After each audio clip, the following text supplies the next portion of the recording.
Il est 8h36, Jean-Luc Mélenchon est avec nous, bonjour. Bonjour. Jean-Luc Mélenchon, je voudrais commencer avec la réaction de Marlène Schiappa à propos de la défense de Jonathan Daval, les avocats de Jonathan Daval. On trouve des raisons qui justifieraient que cette femme ait été victime, dit Marlène Schiappa. A-t-elle eu raison d'intervenir ? Bon, je crois qu'il faut maintenir la paix publique et nous, les Républicains, quelle que soit notre famille politique, le groupe auquel on appartient, on doit monter en ligne sans cesse parce que dans ce pays, il n'est pas acceptable que des choses pareilles se passent. Ce sont des actes de barbarie. Vous la soutenez ? Ah ben, je crois, non? Qu'est-ce que vous en pensez? Ah ben, moi, non, mais attendez, ne commencez pas à me poser des questions. J'en sais rien, on parle amicalement, là. Non, amicalement. Je ne sais pas quelles sont vos opinions. Je sais pas quelles sont vos opinions. Je vous demande, quand un ministre monte en ligne de cette manière sur un sujet, moi, je ne suis pas de son parti, je pense qu'elle a eu raison, oui, bien sûr. Elle a eu raison. Mathieu Gallet, le président de Radio France, révoqué par le CSA, décision politique ou pas, à vos yeux? Oui, au sens peut-être noble du terme. Le gouvernement a dû considérer que quelqu'un qui avait été condamné ne pouvait pas rester dans une position d'autorité aussi importante. Vous savez, ça se comprend. Alors, en même temps, il faut qu'on fasse très attention. C'est pour ça que ces questions embrouillées. Oui. Cet homme-là, il a fait appel. Donc, il y a une présomption d'innocence. Oui. Voilà. Appel suspensif. Oui. Voilà. Alors, il faut que quelqu'un tranche. Là, je pense que l'autorité l'a fait. C'est le CSA. Bon. Oui. Mais elle a un sens politique au sens noble des choses. C'est-à-dire, quelqu'un qui est condamné, on estime qu'il n'est pas en situation morale. C'est une décision juste ? Est-ce qu'une décision politique peut vraiment être juste? Elle est adaptée ou pas? Donc c'est une décision politique, oui, mais au sens noble du terme. C'est-à-dire, je peux être contre. Supposez que je sois contre cette décision, il n'empêche que je dirais qu'elle est politique au sens noble, parce que c'est une évaluation morale.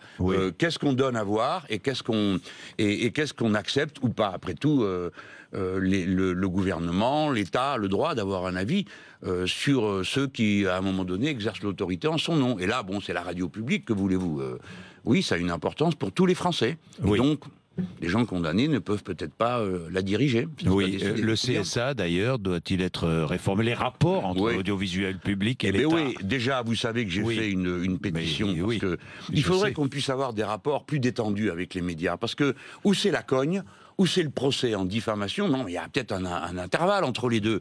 On doit pouvoir dire, par exemple... Voilà, plus calme, hein. Ça dépend des jours. Mais maintenant, vous êtes patron de médias. Non, attendez, laissez-moi finir ma phrase. J'ai donc proposé qu'il y ait, j'ai fait une pétition pour qu'il y ait un conseil déontologique pour qu'on puisse dire, par exemple, moi j'en suis souvent victime, j'ai été victime, comme vous le savez, à France 2 d'un montage, où on a pris un bout de ma phrase, on a mis des applaudissements derrière, pour faire croire autre chose que ce que je disais. D'ailleurs, la chaîne s'en est excusée publiquement au journal télévisé suivant. Mais j'ai dit, mais avant qu'on soit obligé de sortir la grosse artillerie de la justice, on peut peut-être avoir un conseil déontologique où moi, comme citoyen, j'aurais dit, écoutez, c'est pas acceptable ce procédé-là. Parce que les autres journalistes sont pas d'accord avec de telles méthodes. Faut pas croire, hein. Je suis très critique à l'égard des médias, mais je sais comme tout le monde que ça veut rien dire, les généralités. C'est dans le détail que ça se voit. Donc je suis pour ce conseil déontologique. J'ai demandé au président de la République, après tout, j'ai été son concurrent, je suis président d'un groupe d'opposition à l'Assemblée. J'ai demandé à le recevoir, à ce qu'il me reçoive, pardon, pour lui présenter cette pétition et mon idée, puisqu'il s'est exprimé sur les fausses nouvelles. Mais pour l'instant, j'ai pas de réponse. Je suis bien embarrassé. Bien embarrassé. Oui, je préférerais qu'il me... Ou alors il me dit, écoutez, monsieur Mélenchon, j'ai pas le temps, ou c'est pas à moi que vous devez dire ça, mais à mon Premier ministre. Il a aussi beaucoup de choses à faire. Oui, mais moi je suis important, monsieur Bourdin. Je suis un des responsables de l'opposition. On est dans un régime parlementaire. Et je me suis adressé à lui respectueusement, et pas d'une manière provocante. Donc j'estime qu'au minimum, un président de groupe a droit à une réponse. Je vais venir à l'Assemblée nationale. Mais Gérald Darmanin, lui, doit-il démissionner? Quelle est votre position? Alors, j'observe d'abord les faits qui sont en cause sont gravissimes. Hein. Bon, mais pas seulement dans le registre qui a été évoqué jusqu'à présent, puisque l'accusation qui est portée contre lui est une accusation de viol. Mais moi, je me suis aussi intéressé de ce que j'ai pu lire. Honnêtement, j'y ai pas passé ma vie. Au fait que la personne qui le sollicitait, c'était pour changer son casier judiciaire. Alors, moi, je voudrais aussi qu'on interroge ceux qui sont en état de changer les casiers judiciaires des gens, parce que c'est quand même pas banal, ça, comme affaire. Donc, d'un bout à l'autre, c'est grave. Mais le devoir d'un responsable public, c'est de faire attention à la façon avec laquelle il avance dans les problèmes. Pourquoi? Parce que le viol est un crime, je le rappelle. C'est pas rien d'accuser quelqu'un d'un crime. Donc il faut le faire avec justesse et méthode. Si les faits sont avérés, alors c'est même pas la case d'émission, c'est la case prison qui est à l'origine. Mais s'il ne l'est pas, si ces faits ne sont pas avérés, alors la situation est gravissime de mettre un homme sur le pilori, et c'est un adversaire politique, et j'ai aucune raison d'apprécier. Donc je ne veux ni donner le sentiment que je minore, ou l'un quelconque de mes amis, la gravité des faits, ni qu'on déprécie la valeur de la parole de la victime. Il faut faire très attention à ça. Parce que souvent, on trouve toujours des bonnes raisons pour expliquer que la victime n'est pas si victime que ça. Mais un viol est un viol. En l'état actuel des choses, de ce que l'on sait, doit-il démissionner ? Monsieur Bourdin, cette question-là, il faut la poser à ceux qui l'ont embauché. Parce que pour mettre dehors Madame de Sarnez et Monsieur Bayrou, qui n'étaient inculpés de rien du tout, et en cause d'aucune manière, ça a été en 48 heures. Enfin, vous ne les avez pas défendus à l'époque. Eh ben non, c'était une affaire politique. Oui. Non, mais je peux les défendre. Attendez, mais je peux les défendre.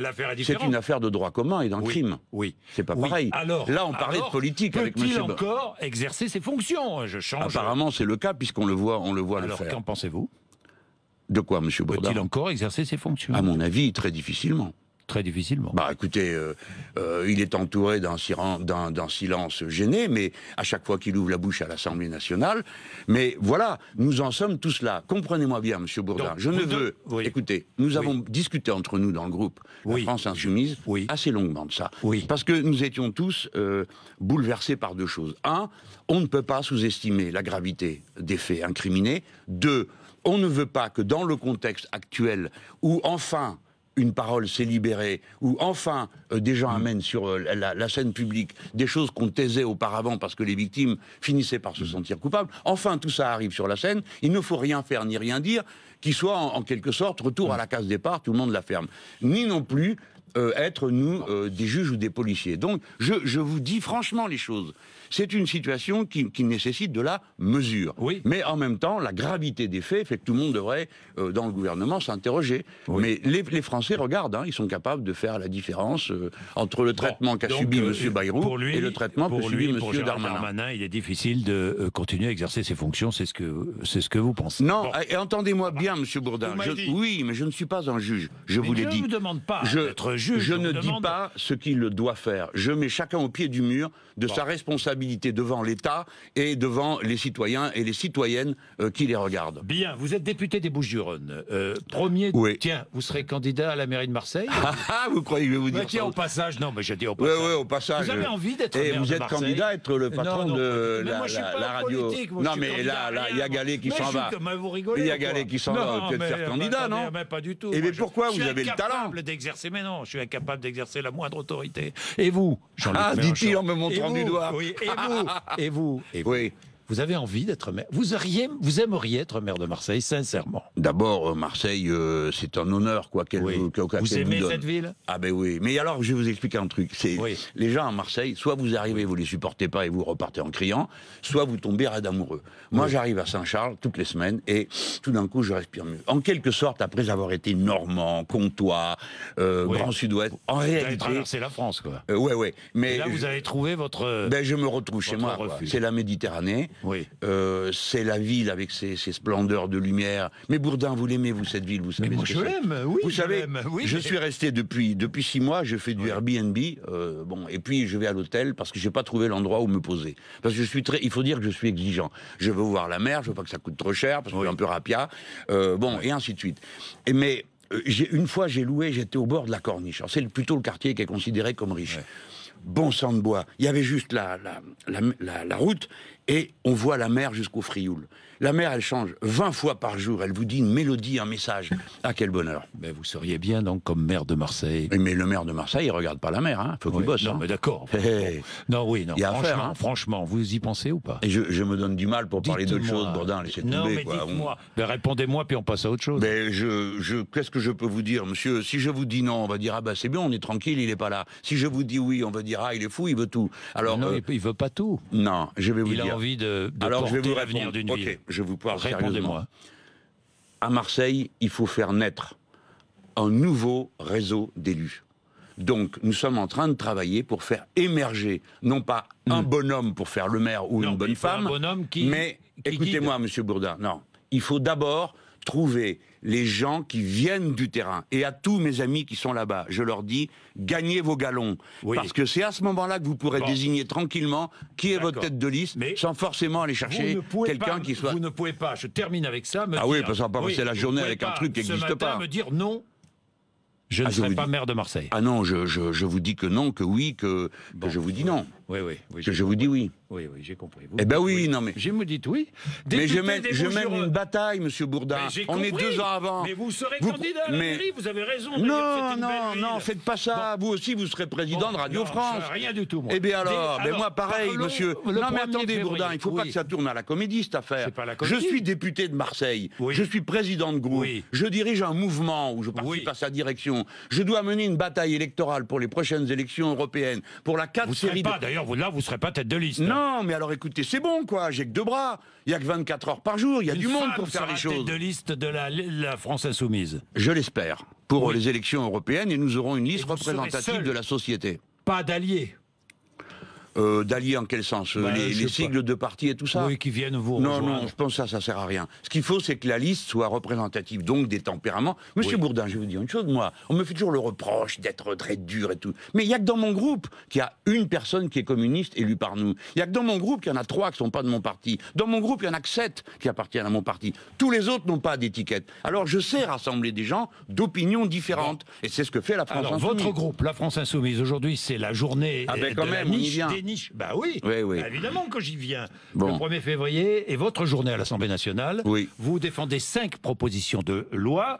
Burn-out. On va dire épuisement professionnel, parce que les pauvres gens, ils ne savent pas ce que ça veut dire burn-out. C'est vrai. Reconnaissance de l'épuisement professionnel comme maladie professionnelle. C'est le premier sujet. Le CETA. Oui, c'est l'accord de libre-échange avec le Canada. Là, vous demandez un référendum. Oui. On est bien d'accord. Tiens, au passage, l'accord avec le Mercosur. Je suis contre. Vous êtes contre? Je suis contre parce que je le connais. Et je pense que cet accord ruinerait une bonne partie de l'agriculture et de l'élevage français. Et nous n'avons pas besoin. Je demande que les gens le comprennent. Alors là, pour le coup, on ne va pas me faire le coup de la... On m'a dit quand j'étais contre le gouvernement allemand, on m'a dit vous êtes germanophobe. On ne va pas me faire le coup d'argentinophobe. J'ai une décoration en Argentine. Bon. Mais nous n'avons pas besoin de faire venir de la viande d'Argentine. Pour une raison très simple, nous sommes capables de la produire nous-mêmes. Et qu'en augmentant la consommation de viande argentine, non seulement on ne se rend pas service à nous, mais on ne leur rend pas service à eux, parce qu'on continue à déformer la structure de la paysannerie argentine en faveur des grosses concentrations. C'est ce qui s'est produit, par exemple, avec le soja. Peut-être que ceux qui nous écoutent se demandent de quoi je suis en train de parler. Je suis en train de leur dire que le libre-échange ruine les économies des pays. C'est pas comme ça qu'il faut faire. 99 000 tonnes de viande bovine importée en Europe, dans toute l'Europe. Mais pas que ça, il y a celle qui va arriver du Canada. Qui n'est pas tracée. Oui, mais celle qui va arriver du Canada par l'accord de libre-échange sur lequel nous avons une résolution ce matin, je vous prie de croire qu'elle va faire des ravages en France, parce que c'est une viande qui correspond à des commandes de luxe en France. 3e proposition de loi, faire de l'eau un droit inaliénable. Écoutez, Monsieur Bourdin, on va dire aux gens ce que c'est. Personne ne peut vivre sans eau. Si vous manque 2% d'eau dans votre corps, vous êtes 95% de vous, c'est de l'eau. Bon, si vous manque 2%, vous avez soif. Si vous manque 10%, vous délirez. Si vous manque 12%, vous êtes mort. On ne peut pas vivre sans eau. Or, des millions de gens ont un accès difficile à l'eau. En dépit de la loi qui interdit les coupures d'eau, on continue à couper l'eau. On accède gratuitement à la quantité d'eau nécessaire à la vie. Quoi. À la vie, et alors on connaît la quantité. Elle a été fixée par l'Organisation mondiale de la santé, c'est 40 litres. Cette eau doit être gratuite. Les premiers mètres cubes d'eau doivent être gratuits, parce qu'on ne peut pas vivre sans eau. Vous pouvez vivre sans votre veste ou en acheter une autre, vous pouvez vivre sans des tas de choses, mais sans eau, personne ne peut vivre. Quelqu'un à qui vous refusez l'eau, ou à qui vous rendez l'accès à l'eau impossible, vous le condamnez à mort, c'est tout. Alors, ayons la franchise de dire, on décide que les sociétés privées ont le droit de condamner à mort des gens. Eh ben non, c'est pas notre avis. Donc, 1, l'eau doit être dans les droits fondamentaux inscrits dans la Constitution. 2, il y a une quantité. Et 3, l'eau doit être publique. Elle ne doit pas être privée.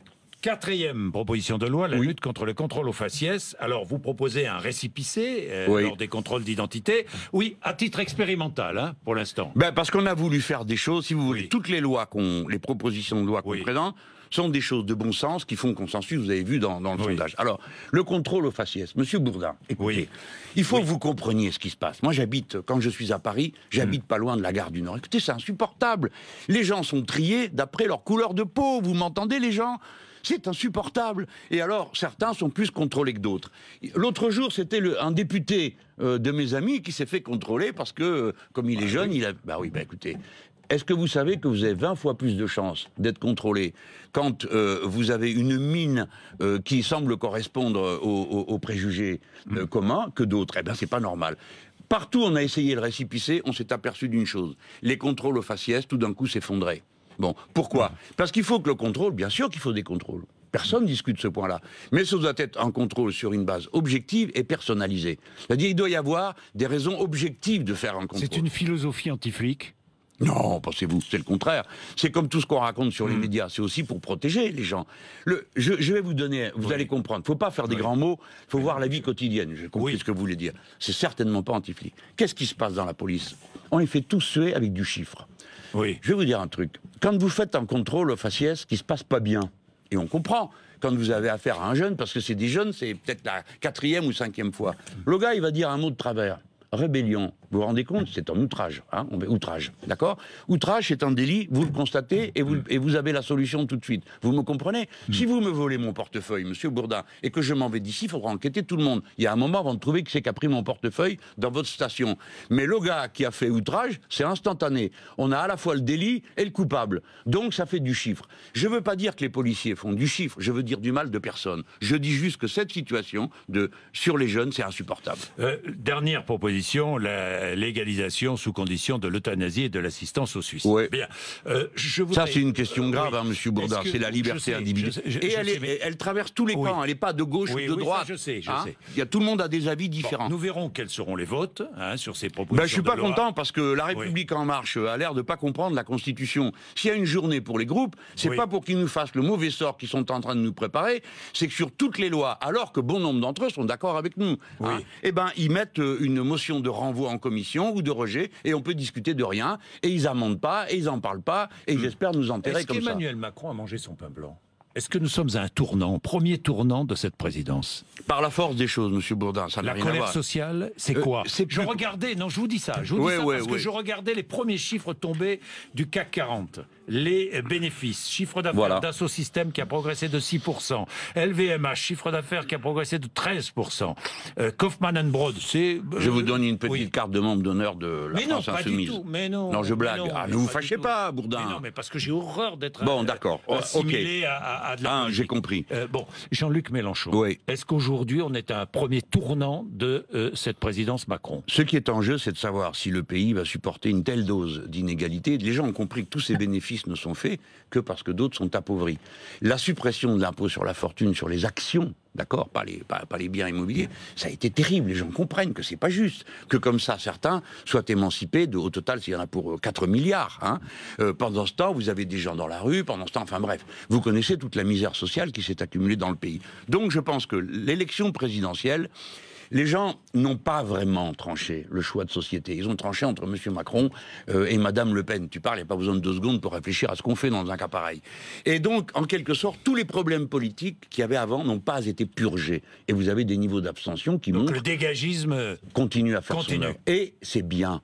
Il faut dégager tous ces gens. Ils n'ont pas compris qu'il y en a assez que les uns se gavent, tandis que les autres sont privés de tout. Hier, monsieur, il y avait la Fondation Abbé Pierre qui faisait son bilan annuel sur le logement. Le surpeuplement de logements. Vous savez ce que c'est, monsieur Bourdin ? Il nous montrait dans un film, c'est 6 personnes dans 30 mètres carrés. Il n'y a pas de vie possible dans des conditions pareilles. 900 000 personnes sont dans cette situation. Quand on vous parle de l'épuisement professionnel, il y a 600 cas reconnus chaque année. Il y en a 400 000. Combien de temps ça va durer, la férocité de cette société ? Mais la croissance est à 1,9%. Vous devez vous réjouir. Vous devez vous réjouir. Oui, c'est ça, je vais me réjouir. Non. La croissance à 1,9, j'ai plein de choses à dire contre. D'abord, qu'est-ce qu'il y a dedans ? Vous savez que maintenant, on va même mettre la vente de la drogue dans la progression du PIB. Vous vous rendez compte ? Faites un trou, rebouchez-le, c'est dans le PIB. Ça n'a pas de sens tout ça. Ces statistiques-là, évidemment, on va tous dire, il faut le dire et sortir son violon. Mais qu'est-ce qu'il y a dedans? Où on en est de la crise financière qui menace toute l'économie réelle? À quel prix s'est arraché ces 1,9% du gars qui s'est pendu chez Lidl, de tous ceux qui meurent au travail, 565 par an? La priorité, monsieur, c'est pas de faire, je ne dis pas que vous le fassiez, mais que le gouvernement fasse des cancans sur 1,9 de croissance. Les gens ne comprennent même pas de quoi on parle parce que c'est incompréhensible, pendant que d'autres continuent à mourir et à être maltraités et que les uns ont tout et les autres rien. Eh bien, monsieur, tant que ça sera comme ça, vous aurez des gens comme nous qui seront là pour essayer d'y faire obstacle de toutes les manières possibles, dans la lutte et dans les urnes. Merci Jean-Luc Mélenchon, 8h56, RMC, BFM TV.